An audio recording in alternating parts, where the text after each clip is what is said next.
He is Lord.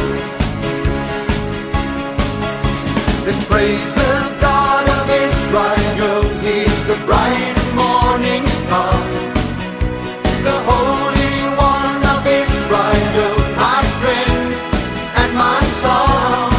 Bless the Lord, oh my soul, for His mercy endures forever. Oh, give thanks to the Lord, for His mercy endures forever. Praise the Lord, for His good, and His mercy endures forever and ever. Forever, His mercy endures forever and ever.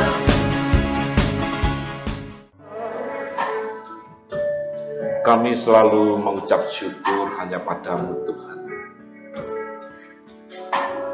Kau yang selalu menyertai setiap kami, bahkan Kau yang memberikan kemenangan buat setiap kami. Kau menjaga, melindungi sampai saat ini hanya karena kemurahan. Terima kasih Tuhan. Dan saat ini juga kami rindu untuk mendengar firman-Mu yang menjadi kekuatan dalam hidup kami, yang menjadi pengharapan dalam langkah kehidupan kami. Terima kasih Tuhan. Urapi hamba-Mu, Kau urapi kami semua, dan kami siap untuk mendengar firman-Mu. Kami sambut firman-Mu hanya di dalam nama Tuhan Yesus kami berdoa, haleluya, amin. Silakan duduk. Shalom. Puji Tuhan, kita bisa kembali lagi untuk bersama-sama di dalam ibadah, di mana jam yang sudah dikuduskan oleh Tuhan. Kita percaya Allah kita adalah Allah yang Maha Kuasa, amin, yang Maha Dahsyat. Tapi bukan hanya percaya, tapi kita bisa mengalami, ya. Mari kita buka di dalam firman Tuhan yang saya ambil di dalam Filipi pasal yang pertama di dalam ayat yang ke-6. Filipi pasal yang pertama ayat yang ke-6. Akan hal ini aku yakin sepenuhnya, yaitu Yesus Kristus yang memulai pekerjaan yang baik di antara kamu akan meneruskannya sampai pada akhirnya pada hari Kristus Yesus. Dan tema pada pagi hari ini akan saya berikan judul adalah Singa dari Yehuda, The Lion of Judah.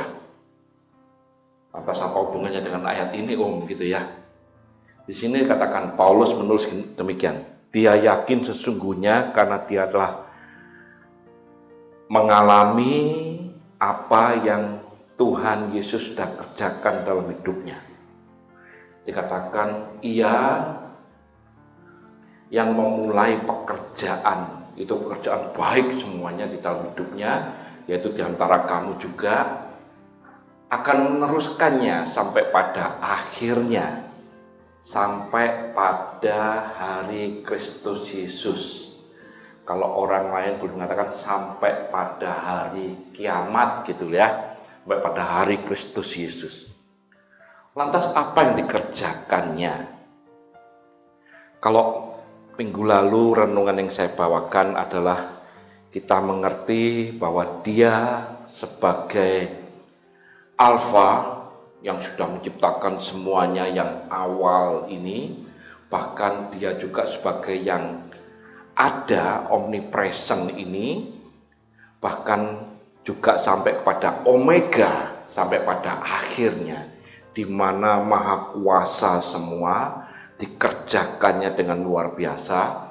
Maka Paulus menulis juga di dalam Filipi ini, dia yang memulai semuanya, yang omnipresent ini juga semuanya, yang Maha Kuasa, memulainya bahkan sampai pada akhirnya nanti pada hari Kristus. Ya, saya nggak berbicara tentang yang alfa, ini udah penciptaan semua. Kita berbicara yang sekarang nih, yang present ini, bahkan sampai pada akhirnya. Dan ayat ini ditegaskan kembali di dalam Wahyu. Coba kita buka Wahyu pasal yang kelima, di dalam ayat yang kelima. Wahyu 5 ayat yang kelima mengatakan demikian. Wahyu 5 yang kelima. Lalu berkatalah seorang dari tua-tua itu padaku, jangan menangis, jangan kau menangis. Sesungguhnya singa dari suku Yehuda, yaitu tunas Daud, telah menang. Yang garis bawahi, telah menang. Sehingga ia dapat membuka gulungan kitab itu dan membuka ketujuh meterainya. Jadi alur ceritanya begini. Yohanes ketika di Pulau Patmos, dia dapat penglihatan dan dia diberi pengertian tentang alfa, lantas yang ada, dan yang akhir, omega. Setelah semuanya ini, dia dijelaskan juga dalam kitab Wahyu bahwa yang ada ini, omnipresent ini, yang firman sudah jadi manusia ini, yang maha kuasa ini, mengerjakan segalanya itu. Lantas setelah selesai itu, maka Yohanes dibawa ke satu tempat dan melihat ini. Berkumpul para tua-tua berjumlah 24, ya. Itu bisa diartikan macam-macam. Ini bukan pengertian angka-angka aja ya. Banyak orang juga mengartikan ini merupakan gambaran dari tua-tua mewakili bangsa Israel, semua suku, mewakili orang-orang, nabi-nabi, rasul-rasul dan sebagainya, ya. Tua-tua mewakili sidang jemaat, ya. Lantas mereka ini berkumpul di situ, maka dikatakan Sang Pencipta ini yang maha kuasa ini memegang gulungan. Gulungan ini yang ditulis, ada tulisannya di luar, ada tulisannya, dan di dalam juga ada tulisannya. Tapi gulungan ini anehnya masih tergulung. Dan ada meterainya, dikatakan di dalam ayat 5 ya. Ada meterainya 7 meterai. Ya. Lantas Yohanes ketika melihat ini, Yohanes menangis. Aduh, kenapa gulungan ini kok tidak ada yang berani membuka gitu. Tidak ada yang berani dan tidak ada yang layak. Maka ayat ini Yohanes menangis. Menangis karena apa? Di dalam meterai ini, dalam gulungan ini, terhadap meterai-meterai yang menyatakan bahwa ada kesengsaraan, ada hukuman, ada penganiayaan, dan segala macam malapetaka ada dalam meterai gulungan ini. Ingat nggak meterai pertama apa, saudara? Meterai pertama ketika sudah dibuka, dari hasil ini nanti saya terangkan siapa yang buka gitu ya. Meterai pertama itu kuda putih. Saya nggak akan terangkan lebih panjang tentang kitab Wahyu ini. Ini bisa mengartikannya bisa lama ya. Pokoknya meterai pertama kuda putih. Lantas meterai kedua kuda merah padam. Lantas kuda hitam. Lantas kuda hijau kuning ya. Lantas meterai kelima itu jiwa-jiwa yang disembelih ketika menyampaikan firman Tuhan. Berarti ada penganiayaan, ada pembunuhan, pokoknya kekejaman terjadi, itu meterai kelima. Meterai keenam ada gempa bumi. Lantas matahari menjadi gelap, bulan menjadi merah darah gitu ya. Dan bintang-bintang berguguran. Wah, malapetaka yang luar biasa itu. Lantas meterai ketujuh itu ada asap kemenyan dari doa-doa orang kudus. Jadi ketika orang-orang kudus dalam penganiayaan, dalam penyiksaan semua, nangis dan sebagainya, air matanya itu kan ada ayatnya toh, ditampung dalam kirbatmu. Nah, ini diantara itu ada dalam meterai itu doa-doa orang kudus. Lantas setelah meterai 7 ini semua nanti dibuka, ada 7 sangkakala lagi. Ya, kalau saudara baca Wahyu itu ngeri semua. Ada 7 sangkakala itu berbicara tentang malapetaka semua. Lah, semuanya itu ada di gulungan ini. Tidak ada satu orang pun yang layak. Coba tampilkan ayat yang ketiga. Tidak ada satu orang pun yang layak. Ini. Tetapi tidak ada seorang pun yang di surga atau yang di bumi atau yang di bawah bumi sekalipun yang dapat membuka gulungan kitab itu, atau yang dapat melihat sebelah dalamnya tadi loh, meterai dan sangkakala semua, nggak ada seorang pun. Maka malaikat yang gagah ini berkata, siapa yang layak? Ayat yang keempat ya. Ayat yang keempat. Maka menangislah aku dengan apa? Amat sedihnya, karena tidak ada seorang pun yang dianggap layak. Nggak ada. Atau melihat sebelah dalamnya nggak ada yang layak. Waduh, berarti sesuatu yang akan terjadi bila meterai ini tidak dibuka. Malapetaka terus terjadi, dan malapetaka ini menimpa orang-orang kudus dikatakan. Tidak ada pembelaan. Tidak ada yang menang kok. Karena masih termeterai. Namun di dalam ayat yang kelima, ketika Yohanes menangis ini, dia nyesal, aduh berarti penderitaanku, sengsaraku mengikut Yesus ini sia-sia. Saudara dan saya ngikut Yesus, ya, orang Kristen toh, dianiaya toh, di segala macam bentuk toh, sia-sia. Kalau tidak ada yang buka meterai. Tapi dikatakan, jangan kau menangis. Sesungguhnya singa dari suku Yehuda, yaitu tunas Daud, telah menang. Wah, singa dari Yehuda inilah yang menang, dan dia layak untuk membuka gulungan kitab ini. Sekali lagi, apabila gulungan kitab ini tidak terbuka, padahal di dalamnya ini ada malapetaka semua, ada kuda merah, kuning, hitam, hijau, kuning dan sebagainya ya, putih. Kalau ini nggak dibuka, semua malapetaka yang terjadi, maka kita tidak ada pembelaan. Waduh, mati kalau itu ya. Cilaka kita ini. Tapi puji syukur, singa dari Yehuda menang. Lantas tampilkan ayat yang ke-6 selanjutnya.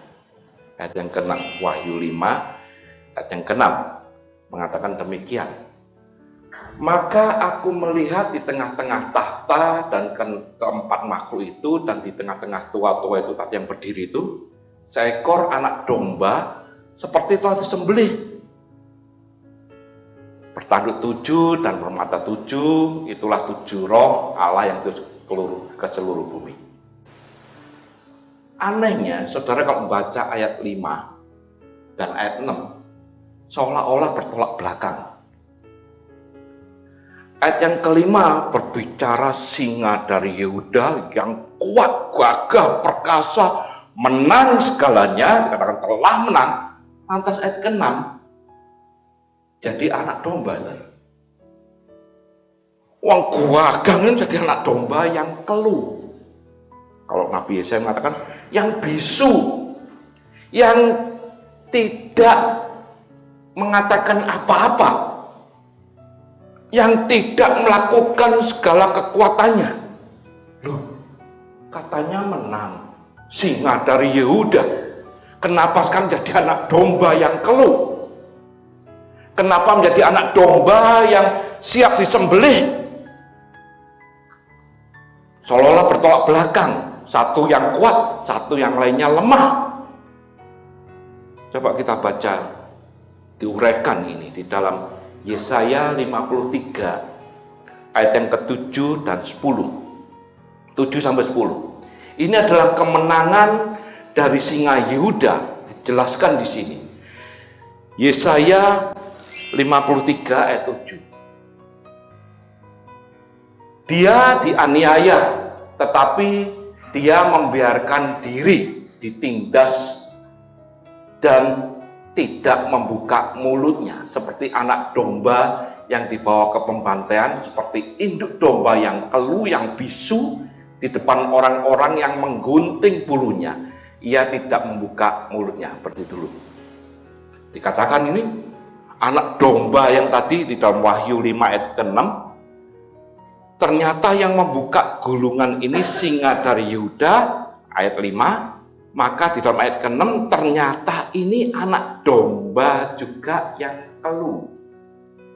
Yesaya menyebutkan ini, dia dianiaya tapi dia membiarkan diri. Bukan berarti kalah, tapi dia membiarkan diri. Ya. Ayat selanjutnya, ayat yang ke-8. Sesudah penahanan dan penghukuman ia terambil, dan tentang nasibnya siapakah yang memikirkannya? Kau ono di atas kayu salib itu, anak domba itu nggak ono yang mikirkan. Sungguh ia terputus dari dunia negeri orang-orang hidup, dan karena pemberontakan umatku ia kena tulah. Wah, jadi segala aniaya bagaikan domba yang tidak bisa apa-apa, dikatakan anak domba yang istilahnya apa ya, keluh bisu, tapi dia menyerahkan dirinya untuk mengalami hal demikian. Ayat yang 9. Orang menempatkan kuburnya di antara orang-orang fasik, dan dalam matinya ia ada di antara penjahat-penjahat, kiri kanannya penjahat. Sekalipun ia tidak berbuat kekerasan dan tipu tidak ada dalam mulutnya. Ya, pokoknya semua permasalahan ditimpakan ke anak domba ini. Ayat 10. Tetapi Tuhan berkehendak meremukkan dia dengan kesakitan. Jadi semua ini ditimpakan kepada anak domba yang menyerahkan diri.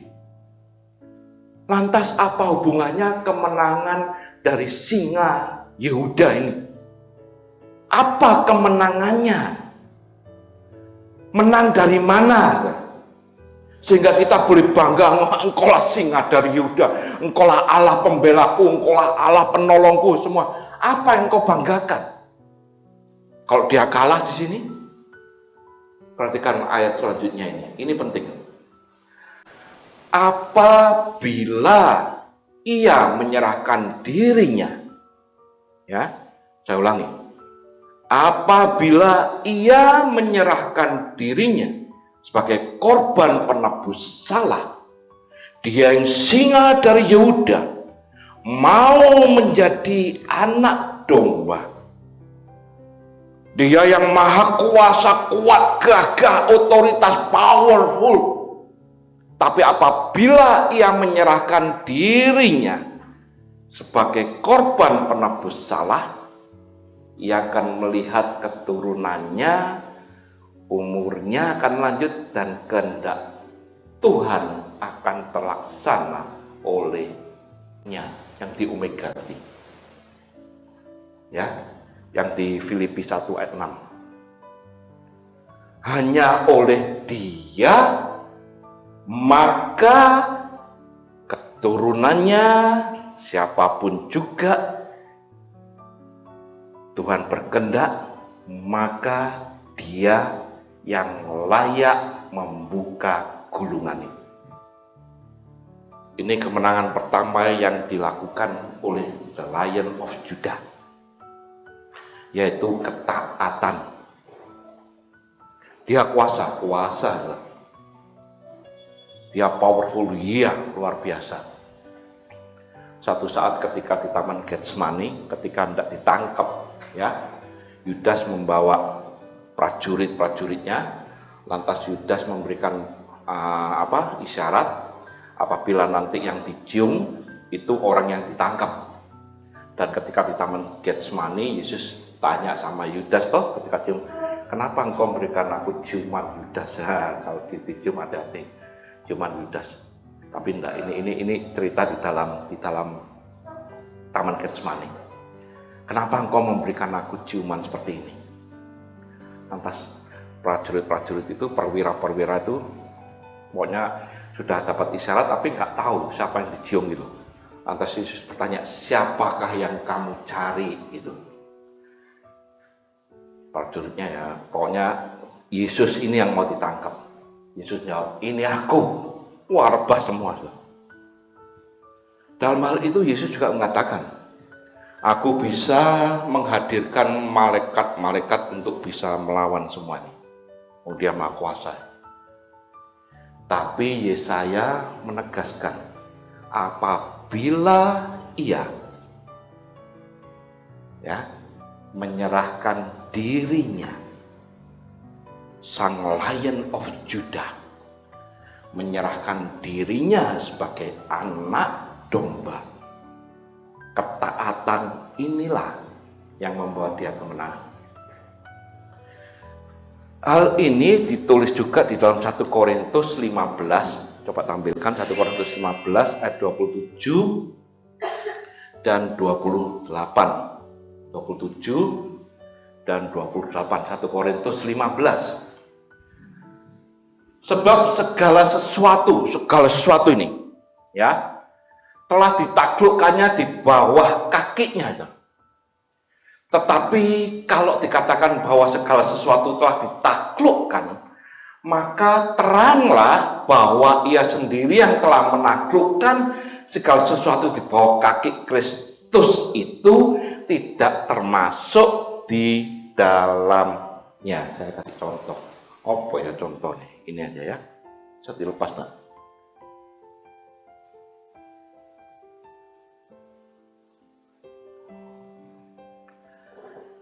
Ini misalkan ya, segala sesuatu sudah ditaklukkan di bawah kakinya. Singa itu memiliki tangan atau kaki aja? Nah, Mbak Mei, singa itu memiliki tangan atau kaki? Tangan, nggak punya tangan. Pak Bambang, singa itu memiliki tangan atau kaki? Tangan ya. Depan itu tangan ya, ngarani ya, atau kaki. Tapi kalau orang-orang ngomong maka singa itu berjalan dengan kakinya, kok nggak pakai tangan ya? Ini cuma pengertian dalam bahasa aja. Segala sesuatu ditaklukkan istilahnya, ya tangannya, ya kaki ini ya, di bawah kakinya. Gak ada yang bisa melawan di bawah kakinya, dia menang. Tapi dikatakan bahwa ia sendiri telah menaklukkan semuanya di bawah kakinya, tapi dia, istilahnya ini ya, dia tidak termasuk yang ditaklukkan. Ya, semua di bumi ini, segala kuasa, segala apa takluk di bawah kakinya. Tapi dia sendiri tidak takluk di sini. Ayat selanjutnya, ayat 28. Tetapi kalau segala sesuatu telah ditaklukkan di bawah Kristus, maka ia sendiri sebagai anak akan menaklukkan dirinya di bawah dia. Yesaya itu mana? Apabila ia yang maha kuasa yang sudah menaklukkan semuanya ini, apabila ia menyerahkan dirinya, apabila ia menaklukkan segala sesuatu di bawahnya, maka Allah menjadi semua dalam semua. Maka dikatakan di sini Yesaya, maka kehendak Tuhan akan terlaksana oleh Yesus Kristus, the Lion of Judah, singa dari Yehuda. Semua akan terlaksana karena Dia yang kuat gagah menaklukkan segalanya ini, Dia taat, bahkan katakan taat sampai mati pun Dia taat. Ini kemenangan pertama. Ketaatan inilah yang membawa kemenangan. Kuasa. Lantas saya ingin sang iblis, wah, kalah gue. Enggak. Justru dengan penyerahan ini, dikatakan justru dengan menyerahkan dirinya ini, maka dia bisa menyatakan kemenangannya. Dan ditulis dalam 1 Korintus 15 di dalam ayat sebelumnya, 1 Korintus 15 di dalam ayat yang ke-24, 25 aja. 25. 1 Korintus 15 25. Dikatakan demikian. Karena ia harus memegang pemerintahan sebagai raja sampai Allah meletakkan semua musuhnya di bawah kakinya. Tujuannya ketika semua ditaklukkan oleh singa dari Yehuda dan dia sendiri harus menyerahkan dirinya sebagai anak domba, disembelih, maka segala pemerintahan diletakkan dalam tangannya. Dan dia layak membuka gulungan. Ayat 20, berapa ya? 26.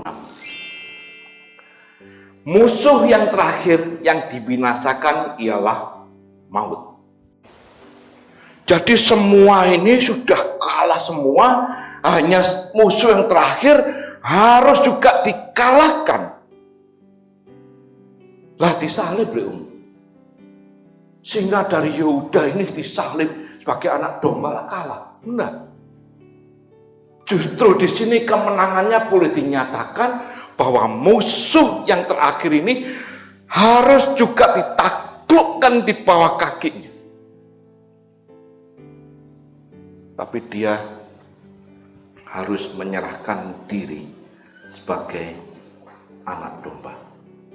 Ini syaratnya. Apa? Ketaatan yang membawa satu kemenangan. Supaya apa, saudara? Ketika dia menang dari semuanya ini, Wahyu 5, coba tampilkan ayat yang ke-9. Wahyu 5 ayat yang ke-9. Dan mereka menyanyikan suatu nyanyian baru, katanya. Engkau layak menerima gulungan kitab itu dan membuka meterai-meterainya karena engkau telah disembelih. Nah, Yesus anak domba tidak disembelih, maka dia tidak layak membuka kitab gulungan. Ini kemenangan yang luar biasa. Maka engkau layak membuka meterainya karena engkau telah disembelih, dan dengan darahmu engkau telah membeli saudara dan saya. Maka dalam 1 Korintus 15 ayat yang ke-57, kemenangan itu juga diberikan kepadamu. Dia yang sebagai singa dari Yehuda yang gagah perkasa, kuat, maka dia harus menyerahkan dirinya sebagai anak domba supaya membeli saudara dan saya. Maka sekarang ketika seseorang tidak memiliki tanda darah anak domba, berarti mereka masuk dalam malapetaka. Karena yang meterai dibuka dan sangka kalah semua, yang berhak hanya singa dari Yehuda. Yang berhak membuka hanya anak domba. dengan darahnya ini membeli saudara dan saya. Weh, luar biasa. Ini yang Paulus ingin tegaskan dalam Filipi 1 ayat ke-6. Bila meterai, di dalam Wahyu juga ditegaskan, bila meterai ini tidak dibuka. Dan di dalam Filipi dikatakan, bila ia yang sudah memulainya, maka ia akan menyelesaikannya. Dengan bagaimana caranya? Sebagai anak domba sembelih. Di dalam Wahyu, kalau meterai sekali lagi, gulungan kitab ini tidak ada yang buka, berarti saudara dan saya gak ada pengharapan. Bila gulungan kitab ini tidak ada yang berani membuka dan tidak ada yang layak, maka malapetaka terjadi dan tidak ada penolong, tidak ada penebus. Makanya kalau saudara baca dalam firman Tuhan, semua engkaulah penolongku, engkaulah penebusku, engkaulah apalagi rajaku, engkaulah apalagi. Tadi pujian-pujian tuh ya, engkaulah pengharapanku, karena sudah dikerjakan. Sehingga dari Yehuda yang jadi menyerahkan dirinya jadi anak domba, inilah kasih karunia yang diberikan saudara dan saya. Kemenangan sudah terjadi. Ini kemenangan Singa Yehuda. Wah, luar biasa. Saudara. Kemenangan yang kedua, Kak Krosot Jami Jalan Terus Alim. Kemenangan yang kedua, kita baca Kejadian 49 ayat 8 sampai 10. Sebelumnya tolong tampilkan gambarnya, bisa? Saya kasih ilustrasi seperti ini. Bisa ada gambarnya? Oh, nggak metum ini. Saya cuma cuplik satu gambar, saudara. Kalau nggak bisa, sayang. Bisa? Nggak bisa. Berarti belum diupdate lah. Soalnya kata si Mas Eli sudah. Oke, kita baca Kejadian 49 ayat 8 sampai 10. Berarti nanti sore saya jelaskan. Kalau pengen tahu ya datang nanti sore lagi. Kejadian 49 ayat 8 sampai 10. Ini kemenangan yang kedua. Kemenangan yang pertama saya ulangi. Kemenangan yang pertama adalah ketaatan yang ditulis dalam Yesaya 53 ayat 10 dan dari 1 Korintus 15 ayat 27-28. Apabila ia menyerahkan dirinya, maka kehendak Tuhan akan terlaksana. Di dalam ketaatan maka ada kemenangan. Di dalam mahkota duri maka ada mahkota kemenangan. Di dalam penderitaan maka ada kemuliaan. Wah, ini kemenangan dari Singa Yehuda. Lantas yang kedua, kemenangan yang kedua, Kejadian 49 ayat 8. Katakan, Yehuda, engkau akan dipuji oleh saudara-saudaramu. Tanganmu akan menekan tengkuk musuhmu. Kepadamu akan sujud anak-anak ayahmu. Saya pernah di sini. Dikatakan tangannya ini menekan tengkuk musuhmu. Lah, sekali lagi saya tanya, singa ini duit tangan apa orang dulu ya. Ya, nanti katanya udah kita seumpama yang depan ini tangannya gitu ya, dengan cakarnya yang luar biasa. Saudara mengerti kekuatan cakarnya singa? Ya. Kalau singa lagi tarung nih ambil beruang gitu ya, ambil siapa loh. Sekali keluar cakarnya, sekali tabok gini. Jebret gitu ya, dikatakan dalam versi survei gitu ya, dicabik gini, copek ini, tengkorak beruang itu sampai pecah. Lagi ngamuk-ngamuk singa, lagi garang gitu ya, brek gitu, tengkorak ini pecah. Itu kekuatan cakarnya. Lah ini musuhnya dikatakan diinjak tengkuk itu ini. Kalau bangsa Israel dikatakan tengkuk. Tegar tengkuknya itu leher ini dek ngene istilahnya pakai tangan ya. Tapi aku coba pakai kaki ya, aku ngene kok jungkel aku. Ya. Tengkuknya diinjek. Musuhnya tidak berkuasa sama sekali.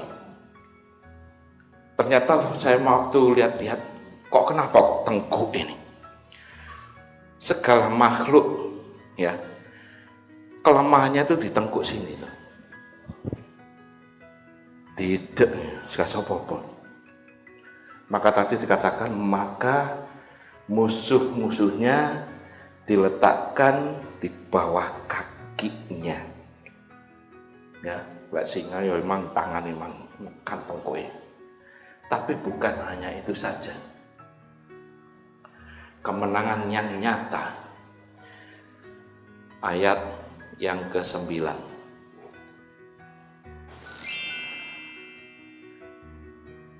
Yehuda adalah seperti anak singa setelah menerkam. Engkau naik ke suatu tempat yang tinggi, hai anakku. Ia meniarap dan berbaring seperti singa jantan atau seperti singa betina. Siapakah yang berani membangunkannya? Saudara berani membangunkan macan tidur? Coba aja. Nah, ini kabari puji Tuhan. Ketik notifikasi suara. Guys saya, dibesarkan dikit. Guys, gak apa-apa gini aja. Kelihatan gak saudara? Gambar apa gitu? Hah? Kelihatan ya? Ini singa Yehuda gitu ya. Ini anak domba. Dia kayak gini.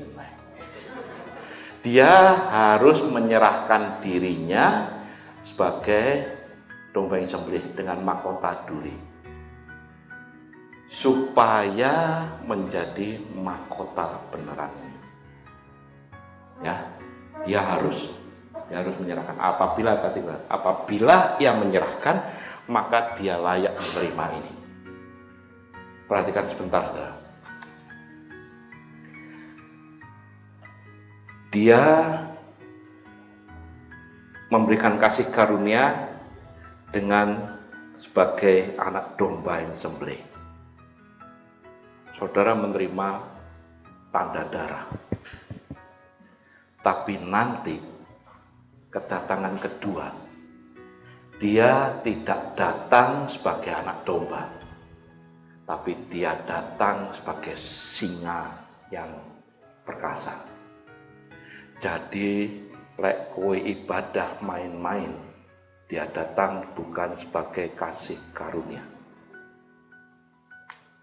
Dia datang bagaikan singa yang menginjak-injak musuhnya. Karena kasih karunia sudah berlaku. Ya. Dan dikatakan tadi Kejadian 49. Setelah dia menekan tengkuknya, dengan kata lain musuh sudah tidak berkutik, tapi tidak berhenti sampai di situ. Maka dikatakan setelah itu maka dia menerkamnya.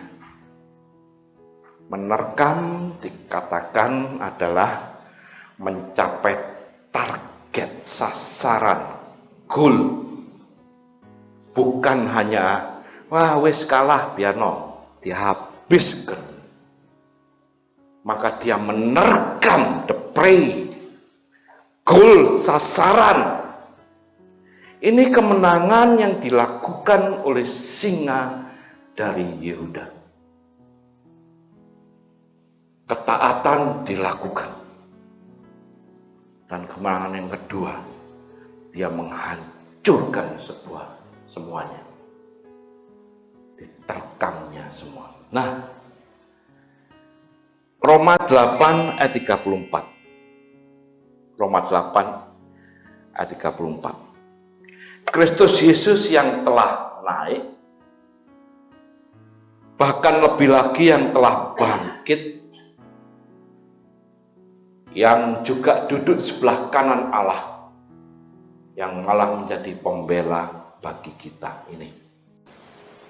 Di dalam Wahyu 5 ayat 5. Di dalam Filipi 1 ayat 6. Dia menyelesaikan semuanya sampai tuntas. Musuhnya bukan hanya diinjek, tapi dihancurkan, diremukkan. Maka dalam 1 Korintus 15 tadi dikatakan, musuh yang terakhir pun sudah kalah. Karena segala kuasa ada di dalam dia. Dan Roma menegaskan Yesus yang telah mati, bahkan lebih bangkit lagi, dan duduk sebelah kanan sebagai pembelamu. Kalau meterai, sekali lagi meterai ini, gulungan ini tidak dibuka, celaka orang Kristen. Maka Paulus menulis, kalau engkau hanya mengakui dan percaya Yesusmu yang mati saja, celaka imanmu. Tapi puji Tuhan, Yesusmu bangkit dan menang. Oh, ini yang ditulis. Maka ketika semua musuh dikalahkan, bahkan musuh yang terakhir maut dikalahkan, maka singa ini mengaum. Tanda kemenangan. Amos, coba bukakan Amos. Amos 3 ayat yang keempat. Amos 3 ayat yang keempat. Dikatakan demikian. Amos 3 yang keempat. Mengaumkah seekor singa di hutan apabila tidak mendapatkan mangsa? Berarti dia sudah menang, sudah mendapatkan mangsa, maka singa itu mengaum. Bersuarakah singa muda dari sarangnya jika belum menangkap apa-apa? Dia sudah menang, dia sudah menangkap semua di bawah kakinya. Bahkan maut pun sudah kalah. Tampilkan ayat yang ke-8. Amos ayat yang ke-8. Singa telah mengaum. Siapakah yang tidak takut? Tuhan Allah telah berfirman, siapakah yang tidak bernubuat? Wah, singa ini sudah mengaum. Lek mengaum, ojo garai. Ya, makanya kita ini bersyukur saat ini karena saudara dan saya mendapatkan tanda darah dari anak domba. Kalau engkau sudah menerima tanda darah dari anak domba, maka ketika harinya, hari Kristus dikatakan, dia menjadi pembelamu. Siapakah yang berani mengusik orang-orang yang kupilih?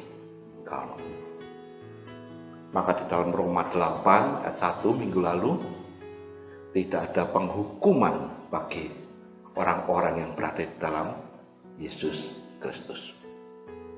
Ini yang kita banggakan dari singa Yehuda. Maka ketika dia mengaum, tanda dia menang. 1 Korintus 15 ayat yang ke-55 yang mengaum demikian. Hai maut, di manakah kemenanganmu? Hai maut, di manakah sengatmu? Dia menang.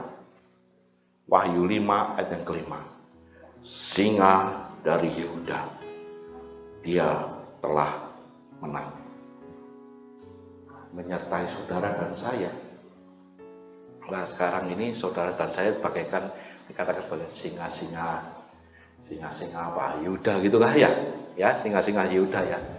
Cuman singa ini, singa Yehuda sesungguhnya sudah naik, dikatakan naik ke tempat yang tinggi itu tadi. Saudara dan saya ini anak-anak singa gitu ya. Ternyata singa-singa ini ada kelemahannya.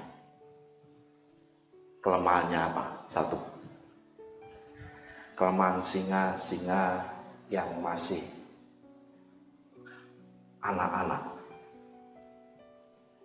yang belum dewasa, maka the lion cubs ini bisa dimangsa oleh predator, dimangsa oleh hyena, apa namanya, anjing hutannya, dubuk,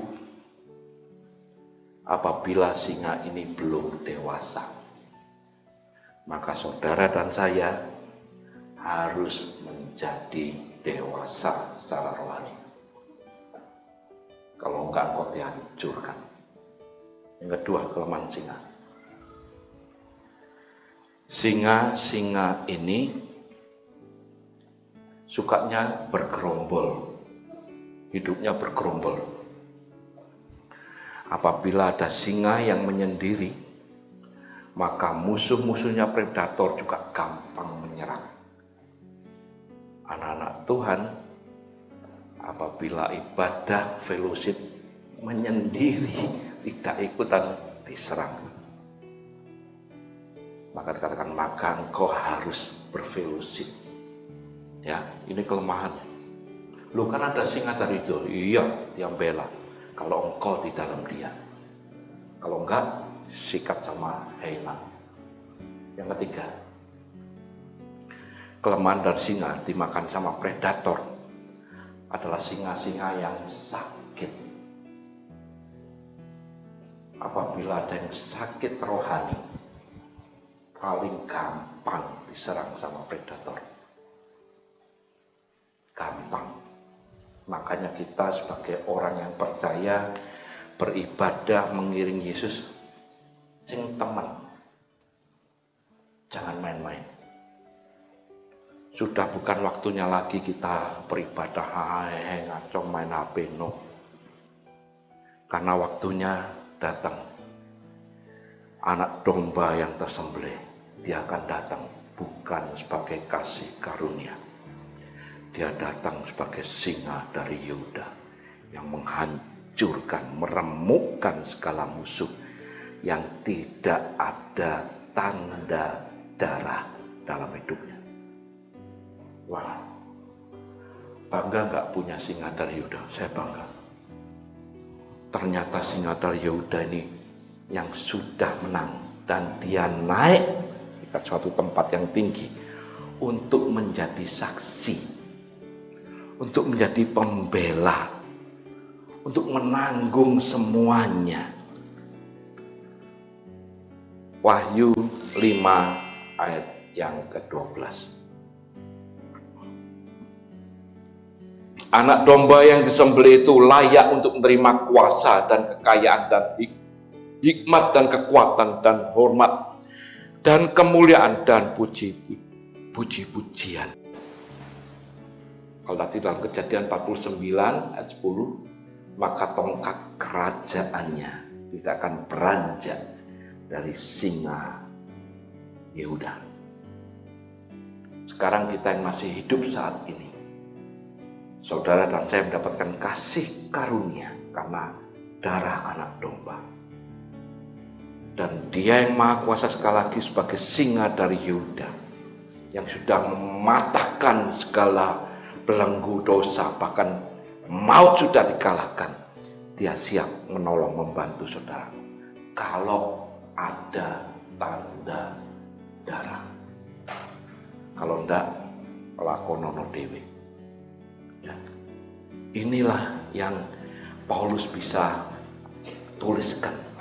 Dia mengerjakannya sampai selesai, sampai pada target sasaran, mengalahkan segalanya, menerkam, menghabiskan sampai goal sasaran yang terakhir, supaya saudara dan saya bisa menikmati, bisa mengalami kekuatan dari singa Yehuda. Amin. Bapa, terima kasih Tuhan, kami bersyukur punya Allah di dalam nama Tuhan Yesus Kristus. Engkaulah singa dari Yehuda yang mengalahkan maut. Engkau yang telah menang. Bahkan kemenanganmu sudah Engkau berikan buat setiap kami umat-umatmu yang memiliki tanda darah anak domba. Kami bersyukur untuk semuanya ini Tuhan. Biarlah hidup kami juga mulai menyadari dan kami mau menjadi dewasa secara rohani. Kami mau hidup benar-benar sesuai dengan firman-Mu. Berkati Tuhan setiap jemaat-Mu yang mendengarkannya. Hamba-Mu sudah selesai, dan biarlah Roh Kudus-Mu terus mengingatkan, Roh Kudus-Mu terus mengajar kepada setiap kami, menguatkan setiap kami, bahwa Engkaulah pembelaku yang ajaib. Terima kasih Bapa. Segala puji syukur hanya bagimu. Engkau yang sudah berkorban buat kami. Engkau yang sudah menang. Dan Engkau yang memelihara, menjagai kami. Sehingga kami memperoleh dan mengalaminya hanya karena kemurahan-Mu. Engkau berkati kami semua Tuhan, sebentar kami tidak berpisah pulang. Biarlah penyertaan-Mu, perlindungan, pembelaan-Mu terjadi buat kami. Maka kami saat ini mengangkat tangan kami, berserah, biarlah Engkau turun tangan membela kami. Engkau turun tangan memberkati kami. Maka sekarang sedang jemaat dikasihi Tuhan, pulanglah dan terimalah berkat, terimalah kasih, sukacita, damai sejahtera yang daripada Allah Bapa, di dalam cinta kasihnya Tuhan Yesus Kristus, serta dalam persekutuan Roh-Nya yang kudus selalu menyertai engkau, selalu menjaga, melindungi, bahkan memberkati engkau, mulai saat ini sampai Tuhan Yesus datang kedua kalinya. Biarlah kita menerima semua berkat ini hanya di dalam nama Tuhan Yesus Kristus. Dan biarlah kita semua yang percaya dapat katakan amin. Selamat pulang, Tuhan memberkati. Yeshua HaMashiach, Jesus Christ is the Messiah. Yeshua HaMashiach, He's the roaring lion of Judah, and He's holy, He is Lord. Yeshua HaMashiach, Jesus Christ is our Redeemer. Yeshua HaMashiach, He's the Savior and our Healer, and He is holy, He is Lord.